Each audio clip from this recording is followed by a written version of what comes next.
From the electrifying stages of sold-out arenas to the corridors of power where world leaders convene, Bono, the frontman of U2, has transcended the boundaries of rock music. Loved by millions for his iconic voice and criticized by others for his outspoken activism, Bono's story is one of passion, contradictions, and relentless drive.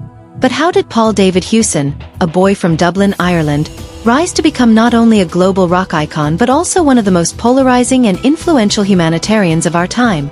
Bono was born Paul David Hewson on May 10, 1960, in Dublin, Ireland. Raised in a working-class neighborhood, his childhood was marked by both joy and tragedy. His mother, Iris, passed away suddenly when Bono was just 14, leaving a profound impact on his life and music. The emotional void she left fueled much of his songwriting, as themes of loss, faith, and resilience became central to U2's music. Bono earned his nickname during his teenage years, thanks to his friends in a gang-like group called Lipton Village. They named him after a local hearing aid store, Bonovox, which means good voice in Latin, a name that would later define him. His teenage years were turbulent but transformative. He found solace in music, often writing poetry and lyrics. Inspired by the likes of the Beatles, The Clash, and Bob Dylan, Bono dreamt of a life beyond Dublin's confines. The loss of his mother at a young age became a pivotal moment in his life. Iris collapsed at her father's funeral and died days later of a brain aneurysm. Bono channeled his grief into music and writing, often describing his creative process as a way to cope with loss. Many U2 songs, such as I Will Follow Ben Mofo, reflect his yearning for maternal love and the pain of her absence. His teenage years in Dublin during the 1970s were marked by political unrest and a burgeoning punk rock scene. This era heavily influenced Bono's rebellious spirit and his desire to address larger societal issues through music. In 1976, a notice on a school bulletin board changed Bono's life forever. Larry Mullen Jr., a fellow student at Mount Temple Comprehensive School, posted a call for musicians to form a band. Bono, along with David "The Edge" Evans, Adam Clayton, and Mullen himself, answered the call, and U2 was born. In the early days, U2's sound was raw, and they faced significant rejection. Bono's voice was criticized as unpolished, and their early gigs were far from perfect. However, their perseverance paid off when they caught the attention of Paul McGuinness, who became their manager and guided their career to unprecedented heights.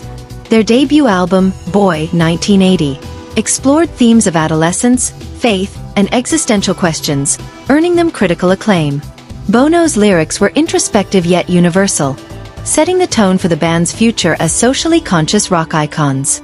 The band's chemistry was undeniable, but their talent was raw. Bono wasn't the best singer, and The Edge wasn't the most skilled guitarist, but what they lacked in technical prowess, they made up for in passion, ambition, and a desire to connect with audiences on a deep level. By the early 1980s, U2 had begun to carve out their place in the music scene. Albums like Boy, 1980, and October, 1981, showcased their spiritual and political themes, setting them apart from their peers.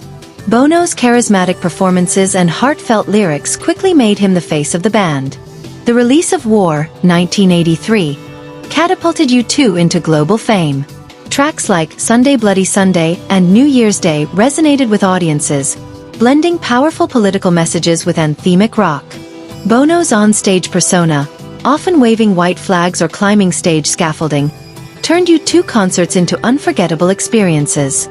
However, it was the 1987 album The Joshua Tree that cemented U2's place in rock history. With hits like With or Without You, I Still Haven't Found What I'm Looking For, and Where the Streets Have No Name, the album became a cultural phenomenon. Bono's poetic lyrics and the band's atmospheric sound captured the spirit of the times, earning them Grammy Awards and a massive global following. While many rock stars of the 1980s embraced excess, Bono chose a different path. Deeply influenced by his Christian faith and the socio-political issues of the time, he began to use his platform to advocate for global causes. Bono's activism gained international attention in the mid-1980s when U2 performed at Live Aid, the massive benefit concert for famine relief in Ethiopia. The event was a turning point for Bono, igniting a lifelong commitment to addressing poverty, hunger, and inequality. Over the years, Bono has championed numerous causes, from debt relief for developing nations to combating HIV/AIDS. He co-founded organizations like Data, Debt, AIDS, Trade, Africa, One Campaign, and Product Red, leveraging his celebrity status to meet with world leaders and secure billions in aid. Despite his humanitarian efforts, Bono has not been immune to criticism. Some accuse him of hypocrisy, pointing to U2's controversial tax arrangements and his lavish lifestyle. Bono himself has acknowledged the contradictions in his life, referring to himself as a spoiled rock star with a conscience. Bono's personal life, however, has been remarkably stable compared to many of his rock star peers. He married his childhood sweetheart, Alison Stewart, in 1982, and the couple has 4 children. Alison has been a constant source of support, and their relationship has defied the odds in an industry notorious for its fleeting romances. Bono's Dublin mansion and his penchant for designer sunglasses have become part of his public image, but he remains deeply connected to his roots. He often credits his Irish upbringing and faith for keeping him grounded. U2's ability to reinvent themselves has been key to their enduring success. Albums like Achtung Baby, 1991, and All That You Can't Leave Behind, 2000, showcase their willingness to experiment while staying true to their core values. Bono's lyrics have continued to evolve, addressing topics like love, mortality, and spirituality. U2's live shows remain some of the most spectacular in the world, with Bono's magnetic stage presence drawing fans across generations. In 2005, U2 was inducted into the Rock and Roll Hall of Fame, a testament to their impact on music and culture. Bono's dual legacy as a rock star and activist makes him one of the most unique figures in modern history. Bono's activism has not been without detractors. Critics argue that his meetings with politicians and billionaires sometimes prioritize optics over real change. Others accuse him of being overly idealistic or self-promotional. Bono's impact on music and activism is undeniable. As the lead singer of U2, he has sold over 170 million albums and won 22 Grammy Awards, more than any other band in history. His powerful voice and introspective lyrics have inspired generations of fans, while his activism has brought global attention to issues like poverty, debt relief, and HIV/AIDS. U2's decision to automatically add their 2014 album Songs of Innocence to all iTunes accounts sparked backlash, with many calling it invasive and tone-deaf. Bono later apologized, acknowledging the misstep. Despite these controversies, Bono has remained steadfast in his belief that music and activism can coexist. His willingness to face criticism and adapt has only added to his mystique. Bono has also received numerous accolades for his humanitarian efforts, including being named Time magazine's Person of the Year in 2005, alongside Bill and Melinda Gates. In 2007, he was granted an honorary knighthood by Queen Elizabeth II for his contributions to music and philanthropy. Bono's life is a study in contrasts. He is a rock star who mingles with presidents and prime ministers, a man of faith in a world often defined by excess, and an idealist willing to navigate the messy realities of global politics. Through it all, Bono remains unapologetically himself, a man who believes in the power of music, faith, and collective action to change the world.